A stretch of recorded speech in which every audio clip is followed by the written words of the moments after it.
Assalamu alaikum wa rahmatullahi wa barakatuh. Peace be upon you and God's mercy and His blessings. My name is Muhammad Muslim and I'm going to tell you how I came into Islam. আমার নাম মোহাম্মদ মুসলিম।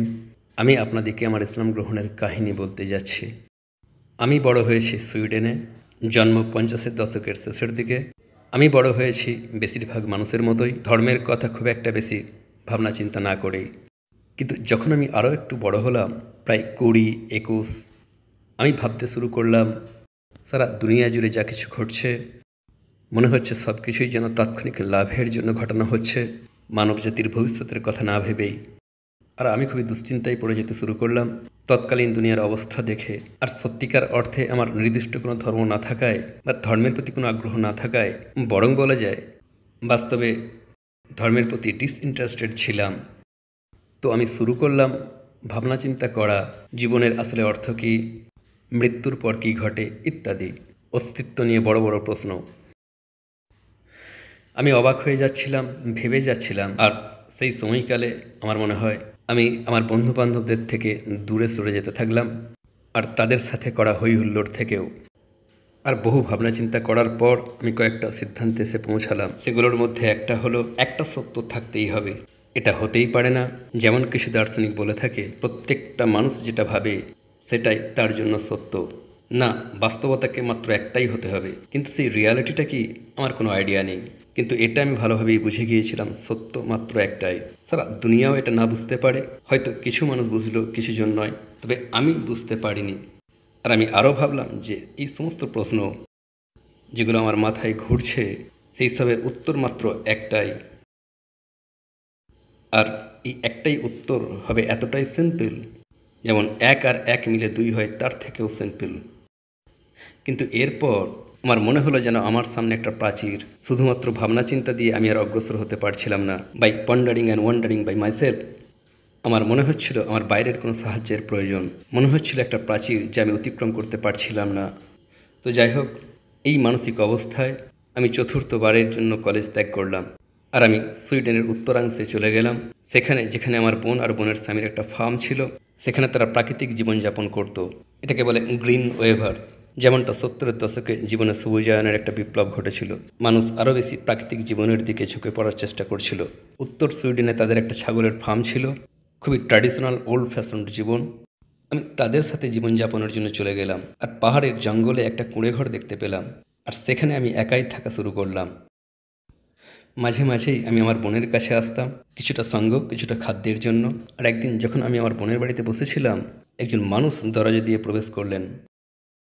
তার মুখে লম্বা দাড়ি আর মাথায় এক বিশাল পাগড়ি। আর এরূপ কোনো দৃশ্য আমি আমার জীবনে কখনোই দেখিনি।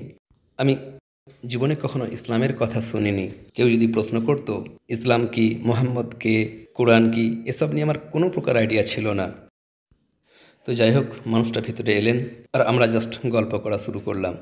To make a long story short, সন্ধ্যাবেলায় যখন আমি আমার পাহাড়ের কোণে ঘরে যাচ্ছিলাম, তিনি আমার সাথেই চললেন। সময়টা ছিল মধ্য গ্রীষ্ম, in the north of Sweden, সালটা 1980। আর গ্রীষ্মের এই খুবই ছোট আর ঝকঝকে রাতটা জুড়ে এই মানুষটা আমাকে ইসলামের কথা বলে গেলেন।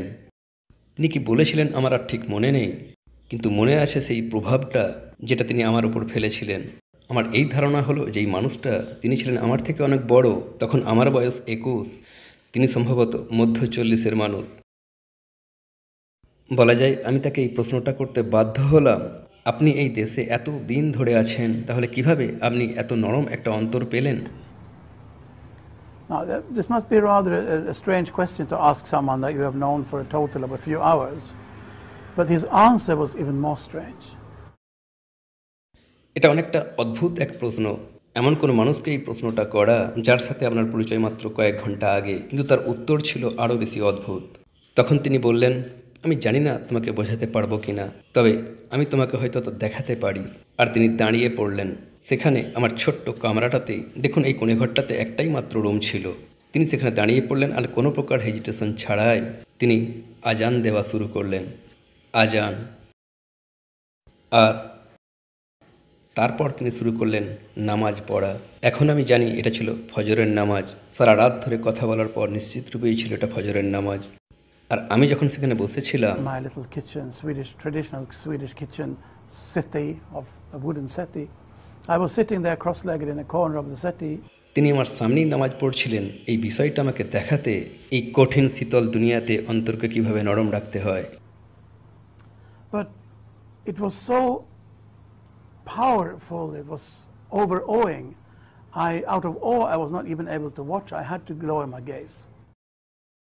কিন্তু এটা ছিল এতটাই পাওয়ারফুল, এতটাই বিস্ময়কর, বিস্ময়ে আমি চোখ খুলে দেখতেও পারছিলাম না। তো আমি সেখানেই বসেছিলাম, আমার দৃষ্টি নিচে, আর তিনি সামনে নামাজ পড়ে যাচ্ছেন। নামাজের পর নামাজ শেষ করে তিনি বসে থাকলেন, আর তারপর তিনি কিছুটা মেডিটেশন করলেন। আমরা মুসলিমরা যেটাকে জিকির করা বলে থাকি, গডকে স্মরণ করা। আর সত্য কথা বলতে কি আমার আর মনে নেই তিনি তা নামাজে করছিলেন নাকি নামাজের পর। যখন তিনি এই অবস্থায় ছিলেন, আমার এই কথাটা শুনে আপনাদের হয়তো এটা শুনতে অনেকটা হয়তো ফানি বলে মনে হবে। আমার মনে হলো যেন একটা জ্যোতি মহাকাশ থেকে সোজা আমার অন্তরে, যে গড মাত্র একজন। সাডেনলি আমি জাস্ট জেনে গেলাম গড মাত্র একজন। আর আমি বুঝে গেলাম এই ব্যক্তিটা, এই মানুষটার কাছে আছে সেই জিনিসটা যেটার আমি খোঁজ করে চলেছি। এটাই তো আমার প্রয়োজন। তো আমি ডিসাইড করলাম এই মানুষটাকে ফলো করতে হবে। রাতে আলোচনা করার সময় তিনি বলেছিলেন, যখন কথা বলছিলাম, যে তিনি পাকিস্তান যাচ্ছেন, তিনি সেখানে তার গুরুর সাথে সাক্ষাৎ করতে যাচ্ছেন। পাকিস্তানি ইসলামিক আধ্যাত্মিক শিক্ষক, যদিও ইসলামিক গুরু বলা হয় না, তিনি আমাকে বোঝানোর জন্য বলেছিলেন এই টার্মটা, যে আমি তার সাথে সাক্ষাৎ করতে যাব, তাই যদি তোমার সাহস থাকে আমার সাথে আসতে পারো। তোমার কাছে সময় আছে কিনা এটা নয়, অ্যাফোর্ড করতে পারবে কিনা তা নয়, কোনো বস্তুর বিষয় বলছি না, যদি তোমার সাহস থেকে থাকে তাহলে আমার সাথে চলো। তো আমি তখনই ডিসাইড করলাম যে আমি তাঁর সাথে পাকিস্তান যাব। তো 1 সপ্তাহ 10 দিনের মধ্যেই আমরা আমাদের পাসপোর্ট, ভিসা সব কিছু পেয়ে গেলাম, আর আমরা পাকিস্তান চলে গেলাম। But it was really this night somewhere very near midsummer in the north of Sweden that it happened to me. I can honestly say that in the evening I had never heard about Islam, and in the morning I was a Muslim. কিন্তু সত্যটা হলো সেই রাতে, উত্তর সুইডেনের মধ্য গ্রীষ্মের কোনো এক রাতে এই ঘটনাটা ঘটেছিল। অনেস্টলি বলতে পারি, সন্ধ্যার আগে আমি ইসলামের কোনো কথা কখনো শুনিনি, আর সকালে আমি মুসলিম। সেই একই দিনে তিনি আমাকে নামাজ পড়া শেখালেন, উজু করা শেখালেন, খুবই সুন্দর এক পন্থায়। আর এভাবেই মুসলিমের জীবন শুরু হলো। পাকিস্তান গেলাম, সেখানে প্রথম রোজা কাটালাম, আমার প্রথম রমজান পাকিস্তানে। তারই সাথে চলে গেলাম মরক্কোতে 3 মাস কাটালাম, কখনো তার সাথে, কখনো একলা। ইউরোপ ঘুরে বেড়ালাম, সেই সমস্ত স্থান দেখলাম যেখানে মুসলিমরা বাস করত। আর তারপর বেশ কয়েক বছর ব্যয় করলাম একজন ছাত্র হিসাবে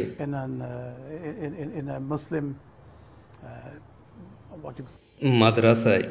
আসলে আমি ইমাম হয়ে ওঠার পড়াশোনা করলাম, কিন্তু আমার ইসলাম গ্রহণের কাহিনী অথবা আমার ইসলামের মধ্যে পড়ে যাওয়া, এটা এক রাতে সুইডেনের পাহাড়ে। এই মুহূর্তে ইমাম হিসাবে কাজ করছি মসজিদে আয়াসাতে, সিটি সেন্টার স্টকহোম। আর একজন শিক্ষক হিসেবেও কাজ করছি ইসলামিক স্টাডিজ, অ্যারাবিক ল্যাঙ্গুয়েজ ও অন্যান্য বিষয় নিয়ে এক মুসলিম অ্যাডাল্ট এডুকেশন কলেজ অথবা community college, also situated in Stockholm in Sweden.